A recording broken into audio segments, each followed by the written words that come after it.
Rajaram sir, நம்ம கஸ்டம்ஸோட report, directorate of revenue இன்டெலிஜென்ஸினுடைய ரிப்போர்ட்டு, என்சிபியினுடைய ரிப்போர்ட்டு, இதெல்லாம் அதனுடைய ஆனுவல் ரிப்போர்ட்ஸ் எல்லாம் நம்ம பார்த்தோம் அப்படின்னா அதில் வந்து அவங்க என்ன பண்ணுவாங்க அப்படின்னா, இந்த தகவல் கொடுக்கக்கூடிய சோர்சஸ் இருக்கிறாங்கல்ல, அவங்களுக்கு சில ரிவார்ட்ஸ் எல்லாம் கொடுக்குறாங்க. இந்த தங்கம் கடத்திட்டு வராங்க அப்படின்னு சொல்லி, அவங்களுக்கு பேர் என்ன சார் சொல்றது? இல்ல தகவல் கொடுக்குறவங்களுக்கு பேரு ஸ்பையா? Informer sir. அந்த இன்ஃபார்மர்ஸ்க்கு ரிவார்டு கொடுக்கக்கூடிய ஃபண்டு டீட்டெயில் எல்லாம் அவங்க போடுறாங்க. எவ்வளவு கொடுத்துருக்கோம், என்ன பண்ணியிருக்கோம்னு சொல்லிட்டு. அது யாருன்ட்டெல்லாம் சொல்ல மாட்டாங்க, இவ்வளவு கொடுத்துருக்கோம்னு சொல்லிட்டு. அதுபோல ஸ்பெஷல் ஃபண்ட் எல்லாம் இருக்குது சார். இந்த மாதிரி தகவல் கொடுக்குறவங்களுக்கு கொடுக்கறதுக்காக ஸ்பெஷல் ஃபண்டு, அன்அக்கௌண்டட் ஃபண்ட் எல்லாம் கூட இந்த மாதிரி பர்டிகுலர் இந்த கேசஸ்ல போலீஸ் பயன்படுத்திக்கலாம் அப்படின்ட்டு இருக்கு சார். சரியான முறையில் இங்க இந்த துறை ஃபங்க்ஷன் ஆயிட்டு இருக்குங்களா சார்? அப்டேட்டோட ஃபங்க்ஷன் ஆயிட்டு இருக்கா? மதுவிலக்கு அமல் துறை அப்படிங்கிறது ஒரு ஏடிஜிபி தமிழ்நாடு துறை இருக்கு. சரி. அந்த மதுவிலக்கு அமல் பிரிவுல ஒவ்வொரு டிஸ்ட்ரிக்ட்லயும் 3 யூனிட் இருக்கு. ஓகே. ஒரு யூனிட்ல வந்து ஒரு inspector, 2 SI, 2 head constable, 10 other points. இவங்கதான் வந்து ஒரு டிஸ்ட்ரிக்டையே மொத்தத்தையும் 38 டிஸ்ட்ரிக்ட். சரி. 38 டிஸ்ட்ரிக்ட்லயும் இவ்வளவு குறைஞ்ச ஸ்ட்ரென்த்தை வச்சு இன்னைக்கு வந்து போதைப்பொருள் நடமாட்டம், போதைப்பொருள் பழக்கம், போதைப்பொருள் கடத்தல், விற்பனை இதெல்லாம் ஜாஸ்தியாகிட்டே போறக்கூடிய சூழ்நிலையில இவங்களால இதை வந்து கண்காணிக்க முடியுமா? சரி. அப்படிங்கறத பாக்கணும். அதுக்கு வந்து இந்த ஸ்ட்ரென்த் காணாது. லோக்கல் போலீஸும் இதை செய்யலாம்னு சொல்றாங்க. ஆனா லோக்கல் போலீஸ் வந்து அவங்களுக்கு விஐபி பந்தோபஸ்து அந்த மாதிரி வேற ஒர்க் நிறைய இருக்கு. அதுக்கிடையில அவங்க இதை பார்க்க வேண்டியிருக்கு. டோட்டல் ஸ்ட்ரென்த் வந்து 8 கோடி மக்களுக்கு 1,34,000 காவல் பணியிடங்கள் தான் இருக்கு. அதுல 10,000 பணியிடங்கள் காலி இருக்கு. இருக்கவங்களுக்கும் இப்ப சார் சொன்னாங்க இல்லையா, அந்த கட்டமைப்பு இல்ல.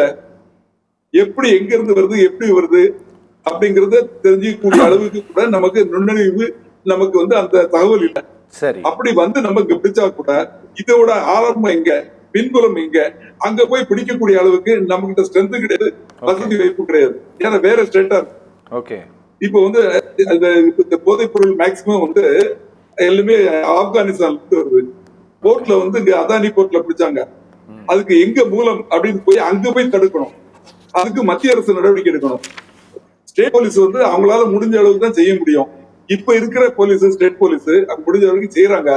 ஆனா இன்னைக்கு தமிழ்நாட்டில் இருக்கிற போதைப் பொருள் புழக்கம், விற்பனை, நடமாட்டம், இதுக்கு வந்து இவங்களுக்கு வந்து அந்த கட்டமைப்பு, அந்த சரியான கல்வியும் அது கற்பிக்கப்படுத்தும் அது மாதிரி இல்ல. அதே மாதிரி கோர்ட்டுகள்லயும் தண்டனை அப்படிங்கிறது ஜாஸ்தி ஆகும். அங்க என்ன காரணங்கள் கண்டுபிடிச்சு வச்சிருந்தாங்கன்னா நிச்சயமா சமூக குற்றம். ஒரு தனிநபர் ஏ வந்து பி அடிச்சாரு, வெட்டாருன்னா அது 2 பேரும் சம்பந்தப்பட்ட விஷயம். ஆனா இது வந்து எப்படின்னா ஒரு சமூக குற்றம். இது வந்து அது மாதிரி தான் நீதிமன்றங்கள் பார்க்கணும். அந்த மாதிரி பார்க்கணும். அரசும் வந்து இதுல ஈடுபட்டு பழக்கமாகி அவங்க மீளாம முடியாம இருக்கக்கூடியவங்களை மீட்டு வெளியே கொண்டு வரதுக்கு வழி பார்க்கணும்.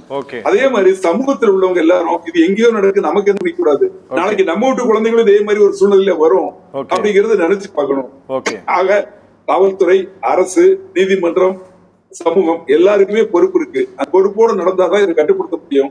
காவல்துறையில கருப்பாடுகள் மீது கடுமையான நடவடிக்கை எடுக்கணும். அவங்களை அக்யூஸ்ட் ஆக்கி ரிமாண்ட் பண்ணணும். இதுதான் என்னோட இருக்கு. ராஜாராம் சார், ஏதாவது நீங்க சொல்ல விரும்புறீங்களா? நிகழ்ச்சி நான் முடிக்கிறேன். அதாவது ஒரு காலர் சொன்னார் பாருங்க, அதாவது காவல்துறை மேல கடுமையான நடவடிக்கை எடுக்கணும், அந்த ஏரியால அது மாதிரி நடந்ததுன்னா அப்படின்னு சொன்னாங்க இல்லையா. அதுக்கு ஒரு சம்பவம் சொல்றேன். அதாவது மகாராஷ்டிரா மாநிலத்துல லிக்விட் ட்ராஜடி நடந்தது. கள்ளச்சாராயம் குடிச்சு நிறைய பேர் இறந்தாங்க. இது தொடர்ந்துகிட்டே இருந்தது. அந்த மாநில அரசு ஒரு சட்டம் போட்டது, இனிமேல் கள்ளச்சாராயம் குடித்து யாராவது இறந்தா அந்த காவல் நிலையத்தை சேர்ந்தவர்களையும் அக்யூஸ்ட் ஆக்கி ரிமாண்ட் பண்ணுவோம் அப்படின்னு சொன்னாங்க. என்னைக்கு அந்த சட்டம் போட்டாங்களோ அன்னையில இருந்து இன்னைக்கு வரைக்கும் எத்தனையோ 50 ஆண்டுகள் ஆச்சு, இது வரைக்கும் ஒரு லிக்விட் ட்ராஜடி நடக்கல. அப்ப நடக்காத அளவுக்கு பார்க்கக்கூடிய அளவுக்கு அந்த போலீஸால முடியும். அதே மாதிரி இந்த போதைப் பொருட்கள் இப்ப சொன்னீங்க இல்லையா, இந்த கெமிக்கல்ஸ், இது சம்பந்தப்பட்ட போதைப் பொருள் கஞ்சா இந்த அளவு அதிக அளவுல எங்க மாட்டுதோ, யார் சம்பந்தப்பட்டிருக்காங்களோ அவங்க பேர்ல நடவடிக்கை எடுத்து அவங்க அக்யூஸ்ட் ஆகி உள்ள போடுவோம்னு சொன்னா ஆட்டோமேட்டிக்கா இதெல்லாம் குறையும் அப்படிங்கிறது.